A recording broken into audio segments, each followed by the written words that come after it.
బీసీలకు అన్యాయం జరిగిందని బీఆర్ఎస్ ఎమ్మెల్సీ కవిత మాట్లాడుతుంటే దయ్యాలు వేదాలు వల్లించినట్లుగా ఉందని మెదక్ ఎంపీ రఘునందన్ రావు విమర్శలు చేశారు. గజ్వేల్ పట్టణంలో ఇవాళ మెదక్ ఎంపీ రఘునందన్ రావు మీడియా సమావేశం ఏర్పాటు చేశారు. ఈ సందర్భంగా ఎంపీ రఘునందన్ రావు మాట్లాడారు. కవితకు బీసీలపై చిత్తశుద్ధి ఉంటే కేసీఆర్ తో మాట్లాడి పార్టీ ప్రెసిడెంట్ పదవి బీసీకి ఇప్పించాలని సవాల్ విసిరారు. శాసనసభలో పార్టీ ప్రతిపక్ష నాయకుడిని బీసీ నేతకు ఇవ్వండి, శాసన మండలిలో కూడా మరో బీసీ నేతకు ఇవ్వాలని ఛాలెంజ్ చేశారు. ఇచ్చిన 4 మంత్రి పదవులు బీసీలకు ఎందుకు ఇవ్వరని ఎంపీ రఘునందన్ రావు ప్రశ్నించారు. ఈటెల రాజేందర్ బీఆర్ఎస్ లో ఉన్నప్పుడు బీసీలో పెద్ద సామాజిక వర్గానికి చెందిన ఈటెలను మధ్యలోనే మంత్రి పదవి నుంచి ఎందుకు తీసేశారని ఎంపీ రఘునందన్ రావు నిలదీశారు. కేసీఆర్ కుటుంబానికి పదవులు కావాలి, మరి బీసీలకు పదవులు ఎప్పుడు ఇస్తారని ప్రశ్నల వర్షం కురిపించారు. ఈ రోజు ఫామ్ హౌస్ చర్చలో కేసీఆర్ తో తాను చెప్పిన విషయంపై కవిత మాట్లాడాలని సవాల్ విసిరారు. ఢిల్లీ ముఖ్యమంత్రి అవకాశం వస్తే బీజేపీలో ఒక మహిళకు ఇచ్చామని గుర్తు చేశారు. మొదటి 5 ఏళ్ల బీఆర్ఎస్ పాలనలో ఒక మహిళకు కూడా మంత్రి పదవి ఇవ్వలేని ఒకే ఒక కేబినెట్ ఈ దేశంలో ఏదైనా ఉంటే అది కేసీఆర్ కేబినెట్ అని విమర్శించారు. బీజేపీని విమర్శించే ముందుగా బీఆర్ఎస్ చేసిన తప్పులు సరిదిద్దుకోవాలని చెప్పారు. బీజేపీ వైపు వేలెత్తి చూపించే బదులు ముందుగా బీఆర్ఎస్ నేతలు తప్పులు సరిదిద్దుకోవాలని మెదక్ ఎంపీ రఘునందన్ రావు హితవు పలికారు. టీచర్స్ ఎమ్మెల్సీ ఎన్నికలలో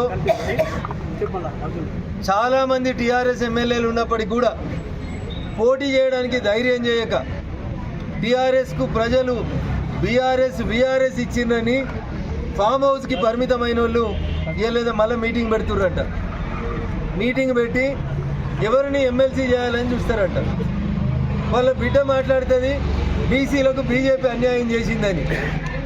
తల్లి మేము 2 ఎమ్మెల్సీలు ఇస్తే 2 ఎమ్మెల్సీలు గెలిస్తే ఒకటి బీసీ గెలిచినాం, ఒకటి ఓసీ గెలిచినాం.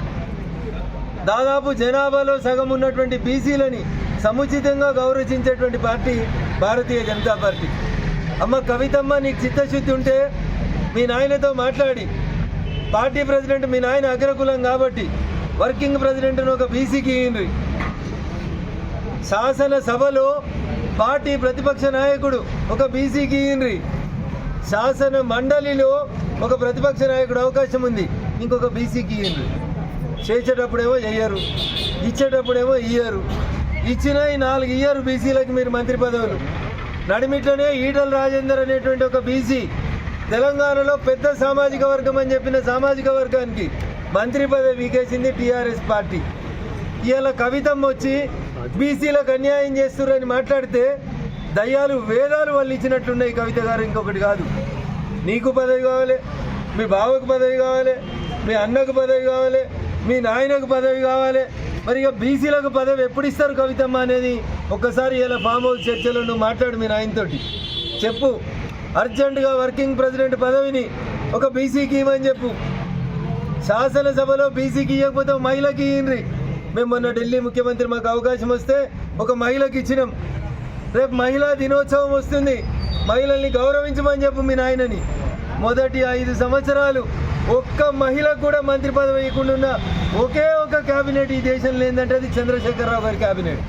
అందుకని బీజేపీని విమర్శించే కంటే ముందు మీ ఈపు మీ కనబడతలే చెల్లె జర ఎవరైనా వెనకాలని చేసి చెప్పుమని మీ తప్పులు మీరు సరిదిద్దుకోండి.